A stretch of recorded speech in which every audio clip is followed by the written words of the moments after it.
In this new video we are going to discuss about equilibrium of a body, and after that conditions of equilibrium. Now, what is equilibrium of a body? It means, by definition, we can say a body is in equilibrium if it is either at rest or in motion with uniform linear or angular velocity, or with a combination of both uniform linear and angular velocities. Now we have to understand each bits and pieces of this definition. Like a body is in equilibrium, the first condition is if it is at rest. Now, how can a body be at rest? First condition is that there is no force is acting on the body, so the body is at rest. Now, if two forces are acting on the body at the same time, but the magnitudes are same and acting in the opposite direction, then the body will also remain at rest. So, two conditions: either there is no force is acting on the body, but the second case says that a number of forces are acting on the body, but the resultant of all the forces acting on the body must be zero. So, for a body to be at rest, we can understand that sigma f is equal to 0, the sum of the forces acting on the 0, as it is a vector quantity. So, we can also call the resultant to be 0. Now, or in motion with uniform linear or angular velocity, or in motion with uniform linear velocity. That means if there is no acceleration and the body was already moving with a uniform velocity, if there is a force acting on the body, there will always be an acceleration acting on the body. So, if there is acceleration acting on the body, reversely we can say that a force has acted on the body. The body will increase its speed. But even after the application of forces, we see that the body is still moving with a uniform linear velocity. That means here also summation f must be equal to 0. Either no force has acted on the body, that means acceleration is equal to 0, but velocity is not 0. The body is moving with uniform velocity. Acceleration is 0 means no force is acting on the body. Either no force has acted on the body, or the number of forces are acting on the body, but the resultant of all those forces is 0 or are 0. Hence, here also summation of f must be equal to 0 or resultant to be 0. Now, third part, or angular velocity. Now, this term comes when there is a rotational motion. Angular velocity comes when there is rotational motion. Now, suppose a body is fixed here at the center. Now, if we apply a force at the center of mass, we all know that the body will not have any translational motion. The body will still remain at rest. But if we apply a force a little bit further away from the center of mass, then this force produces what it produces? It produces a torque, or rather you can call it a moment of a force, as we have discussed in the previous videos. Moment of force or torque. So, this body is going to rotate. As the body is rotating, it has got an angular velocity. Now, this angular velocity will be uniform. If the body is already rotating, then the angular velocity of the body will not change. So, number one is either the torque acting on the body is 0, there is no torque acting on the body will continue to revolve with the same angular velocity. But if a number of torque is acting on the body, in that case, that sum torque is represented by tau, also by g, also sometimes by g. Summation of tau must be equal to 0. The net amount of torque, as it is a vector quantity, net torque acting on the body must be 0, so that the body will not move with an angular acceleration. So, from the definition, we have got two conditions of equilibrium.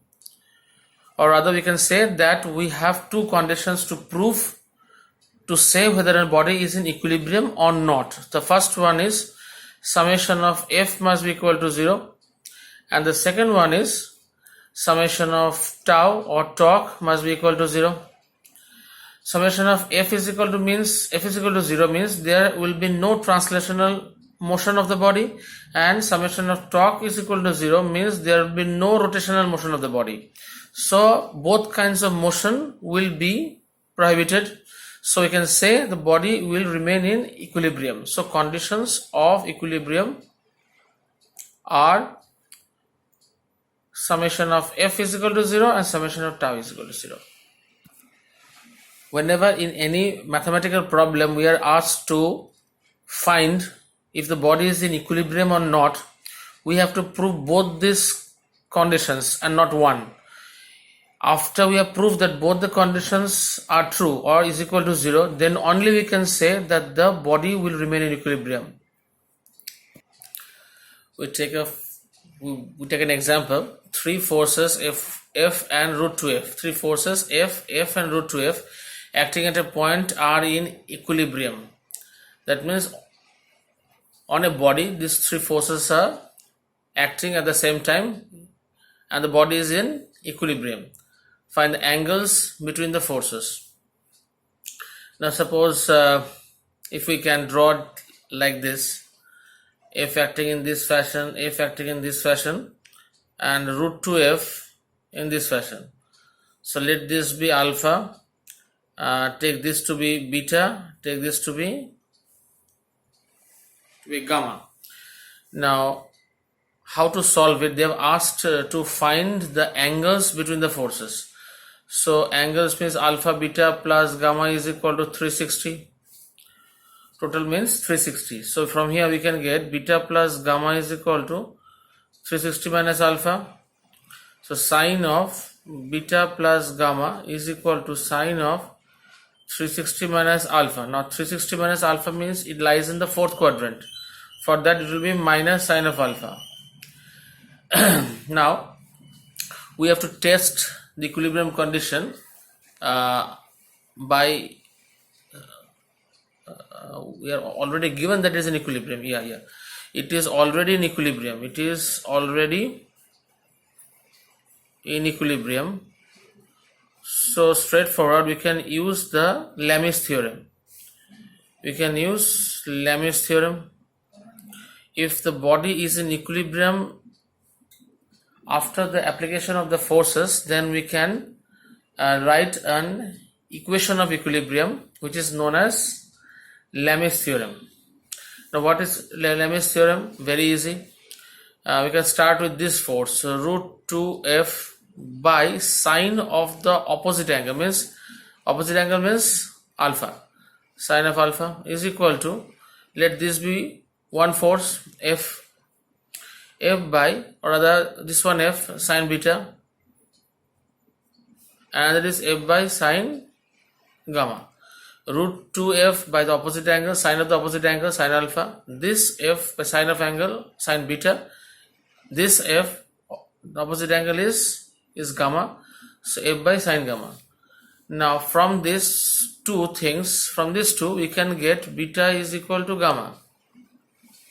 From this relation we can get beta is equal to gamma. Now if we can write F by sine beta is equal to root 2F by sine alpha, or the F gets eliminated, we can write from here sine of alpha is equal to root 2 sine of beta. Sine alpha is equal to root 2 sine of beta.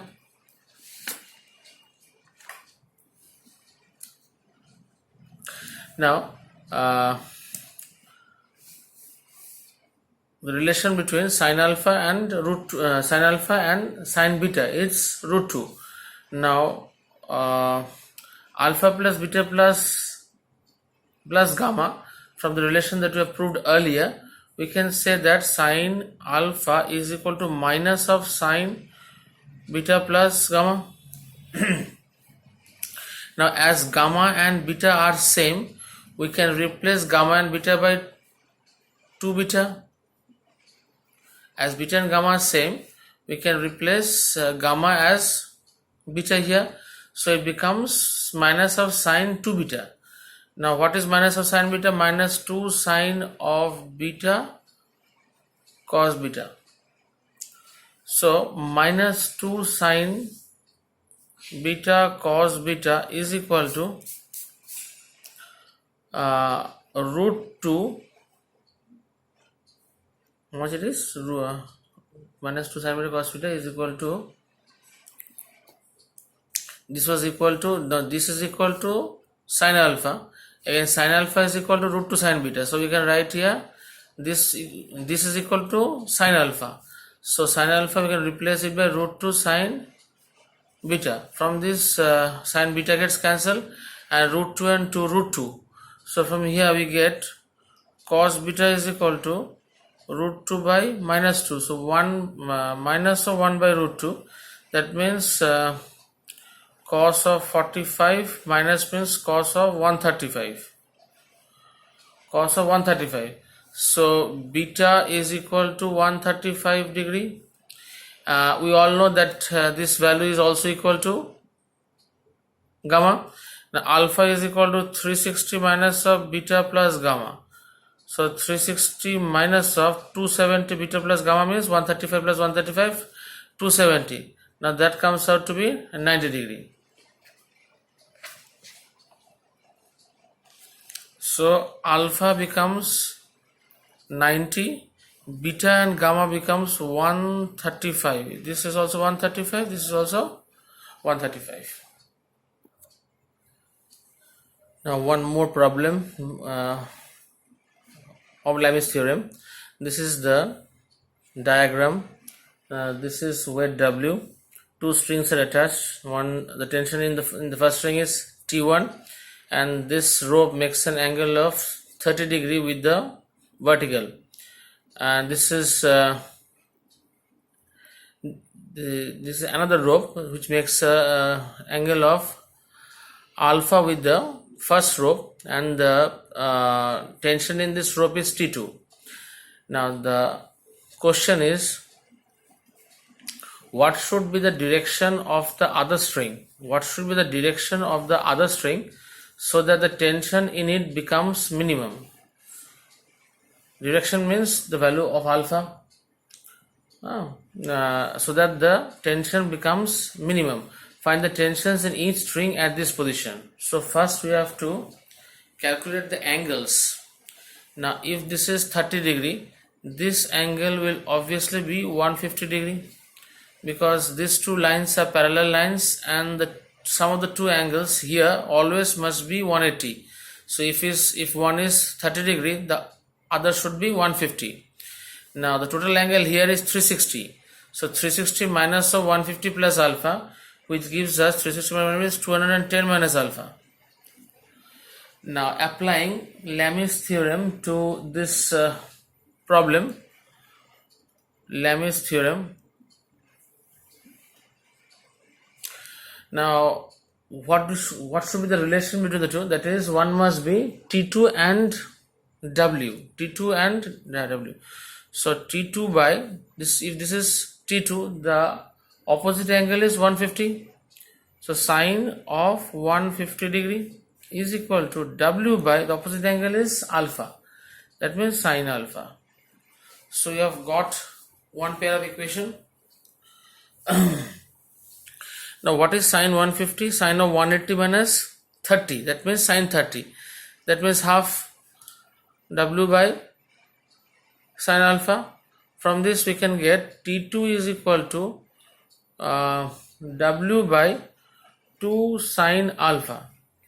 Now in the problem that I have asked, that the tension in it becomes minimum. So T2 to be minimum, sine alpha should be maximum. T2 to be minimum, the sine alpha value should be maximum. That means alpha must be equal to 90 degree. That means we can write for T2 to be minimum, sine alpha is equal to maximum, therefore alpha must be equal to 90 degree. So we have found out the value of alpha. Again, T2 is equal to then W by 2.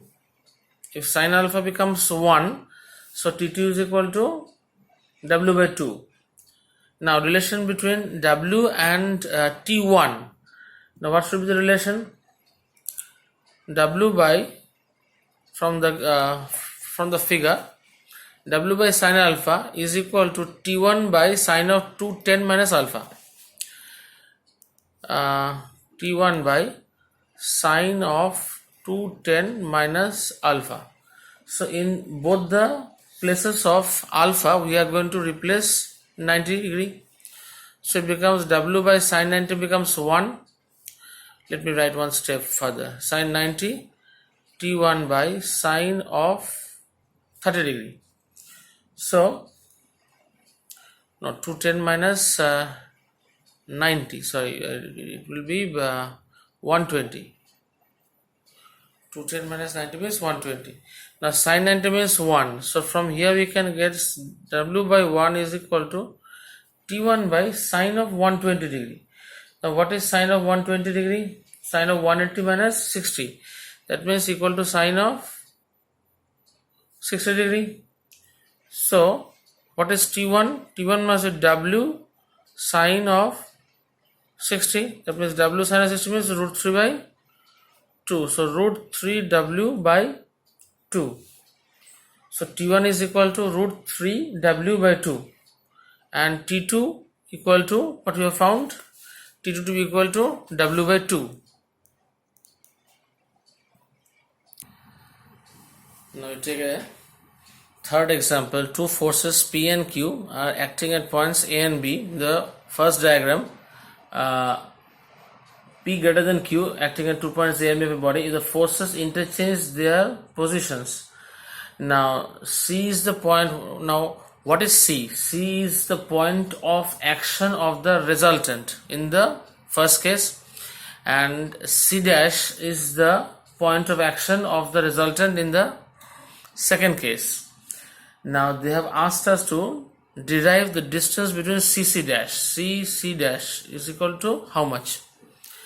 Now from the first diagram we can write that if the body is in equilibrium, so the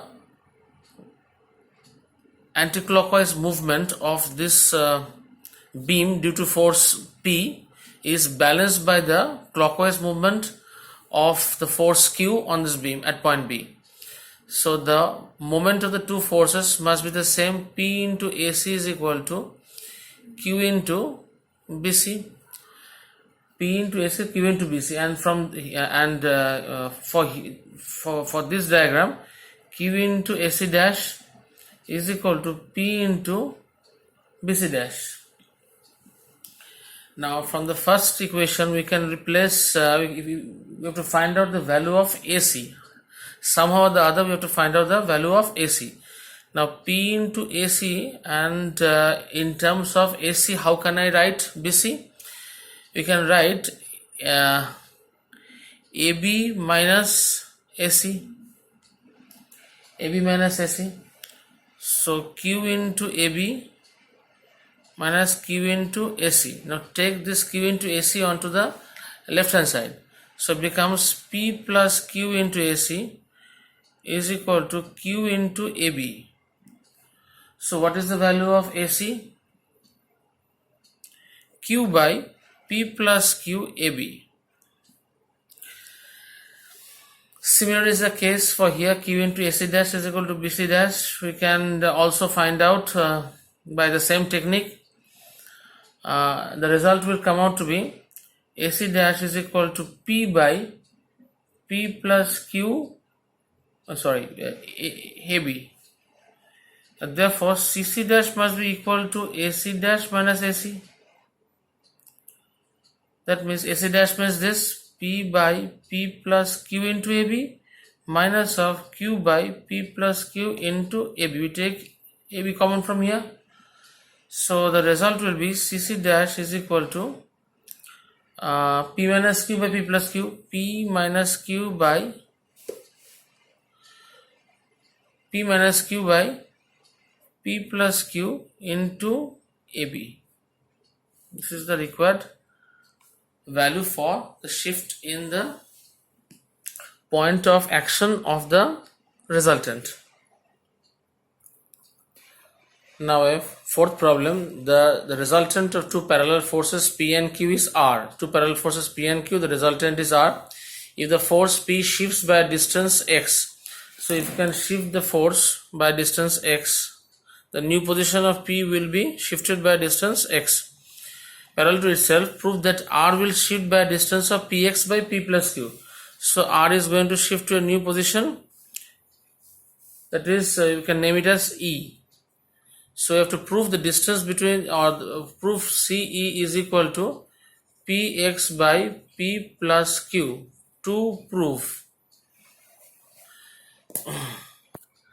Now for the initial case, P into AC is equal to Q into BC as in the previous problem. So P by Q is equal to BC by AC.